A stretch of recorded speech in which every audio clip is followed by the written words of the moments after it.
एक सीधे तर्क की बात है, सीधा तर्क है। बाबरी मस्जिद गिराई, फायदा किसको हुआ? गोधरा हुआ, फायदा किसको हुआ? अहमदाबाद किया, फायदा किसको हुआ? पठानकोट, उरी, पुलवामा, बालाकोट, जो भी हुआ, फायदा किसको हुआ? गलवान तो जिसको फायदा हुआ उसने ये करवाया। तो पुलवामा का जो आरडीएक्स है, आपको मालूम है कि नहीं मालूम नहीं, उसका मैन्युफैक्चरिंग लेबल मिला वो नागपुर का है, वो नागपुर का है, यानी हमारे देश का आरडीएक्स है। 18 बॉम्ब स्फोट हुए, सभी संघीयों ने किए, उनके पदाधिकारियों ने किए, फायदा किसको हुआ? तो ये जो देश में अशांतता फैलाने का काम हो रहा है, तो हमें सोचना चाहिए उसके बाद फायदा किसको हुआ। तो ये उनकी, अभी भीमा कोरेगांव पे आता हूँ मैं, जो मैंने आपसे पहले प्रेस कॉन्फ्रेंस में बात करी कि रोटी, कपड़ा, मकान, स्वास्थ्य और शिक्षा, इसी के इर्द गिर्द हमारी राजनीति होनी चाहिए, ना कि हिंदू मुसलमान, ना कि भारत पाकिस्तान, ना कि भारत कश्मीर, ना कि लव जिहाद, ना कि घर वापसी। ये जो सब फालतू बातें हैं, इस पे हम उलझा रहे हैं, इसलिए रोटी, कपड़ा, मकान, स्वास्थ्य और शिक्षा के तरफ हमारा ध्यान नहीं जाता। तो इसके इर्द गिर्द हमारी राजनीति होनी चाहिए। इसके लिए हम 31 दिसंबर, हर 31 दिसंबर को मैं और जस्टिस सावंत, हम दोनों ही ऑर्गेनाइजर हैं, दूसरा कोई नहीं है। जस्टिस सावंत सुप्रीम कोर्ट के जज रहे, तो हम दोनों ने अरेंज किया था 17 दिसंबर, 31 दिसंबर, 17 को, क्योंकि 18 को, 1/1/18 को भीमा कोरेगांव के शौर्य दिन था। वो शौर्य दिन क्या है कि हमारे यहाँ की जो सबसे नीचे जात है महार, उन्होंने पेशवा यानी ब्राह्मणों पर हमला करके हजारों ब्राह्मण काटे थे। तो इसके लिए ये शौर्य दिन माना जाता है। तो हमें वो ब्राह्मण या जाति धर्म के बाहर से बात करनी है। हम किसी जाति धर्म के खिलाफ नहीं, लेकिन हम सोच के खिलाफ है, मनुवादी जहरीली सोच के खिलाफ है, मनीवादी सोच के खिलाफ है। तो हमने जो देश भर के कार्यकर्ता आने वाले थे, 250-300 संगठन ने हमें कांटेक्ट किया था कि हम आ रहे हैं, तो आपका प्रबोधन हम चाहते हैं। हम और जस्टिस सावंत के प्रबोधन के लिए वो लोगों ने हमको विनती करी, हमने ऑर्गेनाइज किया, हजारों लोग थे। संघ के गढ़ में शनिवार वाड़ा से वो परिषद हुई, और वहाँ हमने सबको शपथ दिलाई कि हम सिर्फ रोटी, कपड़ा, स्वास्थ्य और शिक्षा के लिए राजनीति करेंगे, ना कि धर्म के लिए, ना कि जाति के लिए। ये शपथ लोगों को दिलवाई। बस मनुवादी जाग उठे। उन्होंने 8 दिन सोचा, 8 दिन कुछ नहीं किया। 8 दिन के बाद जो भी दूसरे दिन वहाँ दंगा था, दंगा करवाया संघ ने। दूसरे दिन जो 200 साल हो गए थे, तो बड़ा प्रोग्राम था। तो प्रेस लीग पहले दिन आ गई, वहाँ ना पानी मिलना चाहिए, ना खाना मिलना चाहिए, ना दुकान खुलेगी, ना कुछ खुलेगा। और गांव के घर घर पर पत्थरों के रचे हुए थे, पत्थर रखे थे, और ये लोगों पर मारना शुरू किया। इसका एल्गार परिषद से कोई संबंध नहीं था।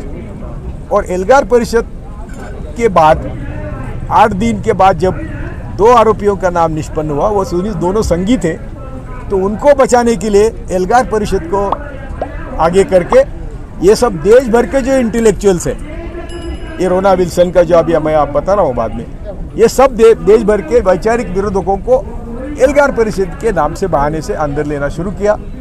जस्टिस सावंत कौन है? तो जस्टिस सावंत ने अहमदाबाद दंगे की आयोग के वो सदस्य थे।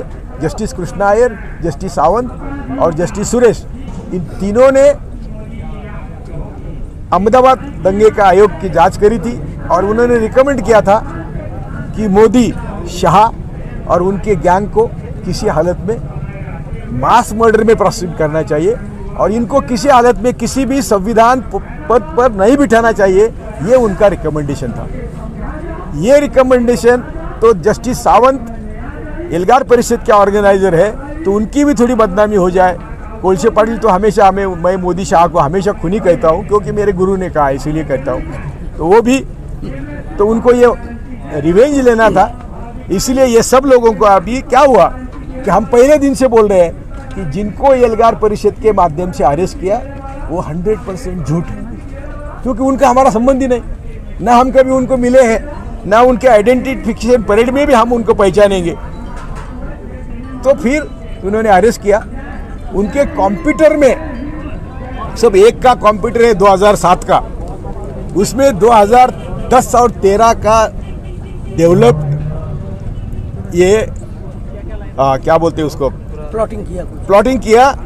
तो ये जिस कंपनी ने अमेरिका के ये इन्वेस्टिगेट किया है, कहती है it should be noted this is one of the most serious cases involving evidence tampering that arsenal है। आर्सेनेल एक कंपनी है, झूठे एविडेंस का जांच करती है। उनके जिंदगी में इतना बुरा, इतना गंभीर मसला उन्होंने कभी देखा नहीं, ऐसा उनका कहना है। और ये बड़ी गंभीरता की बात है। और क्या रचाया था कि हम लोगों ने प्राइम मिनिस्टर को मारने का प्लॉट बनाया, और उसके 10 लेटर, ये मैंने बोला कि 2007 का कंप्यूटर, 2010 के ये जो प्रोडक्ट थे वो 2016 में उसके कंप्यूटर में डाले, और कंप्यूटर जब्त करने के बाद डाले और उसको अरेस्ट किया। और उसके जो बाकी लोग अरेस्ट किए थे उनके लेटर उनको आए कि चलो हम मोदी को मारेंगे। ऐसा करके ये परिषद को बदनाम किया। और ये आर्सेनेल कंपनी को जब हम सब लोगों ने, हमको मालूम था ना ये सब झूठ है। मैं हमेशा कहता था कि यार मैं जस्टिस था, न्यायमूर्ति सावंत भी सुप्रीम कोर्ट के न्यायमूर्ति थे, जिनको अरेस्ट किया है उनका हमारा बिल्कुल ताल्लुक नहीं है, ना वो हमको पहचानते हैं ना हम उनको पहचानते हैं। तो एल्गार परिषद से उनका ताल्लुक क्या है? तो भी उनको अरेस्ट किया। किसी कोर्ट ने उनको बेल तक नहीं दिया। उसमें डॉक्टर बाबा साहब अम्बेडकर का दामाद है, तेल दुबड़े करके, बड़ा विद्वान है, दुनिया भर में जाके भाषण देता है और व्यवस्था के खिलाफ, ये जो मैं बोल रहा हूँ मनुवादी और मनीवादी व्यवस्था के खिलाफ बोलने वाले ये सब लोग हैं। इनको एल्गार परिषद से या भीमा कोरेगांव दंगों से जोड़ के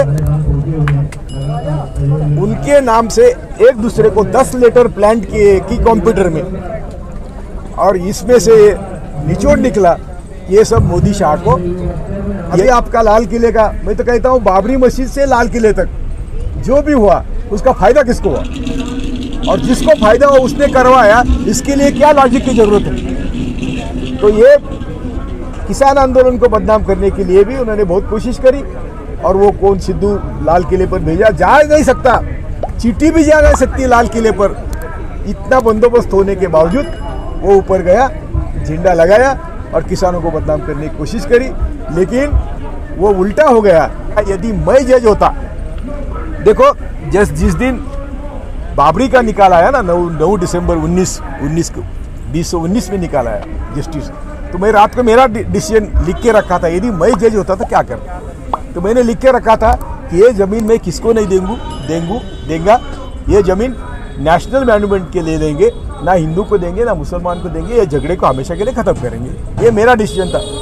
यदि आज ये आर्सेनेल का रिपोर्ट कहता है कि 10 लेटर उसके कंप्यूटर में टैंपर किए थे, तो मैं तुरंत, यदि कुर्सी पर था मेरे सामने मैटर आती, तो मैं सबको पहले बेल पे रिलीज करता और बाद में केस चलने जो क्या कर। ये बालाकोट की बात में अर्नव को कैसी दी, वो कौन रिस्पॉन्सिबल था?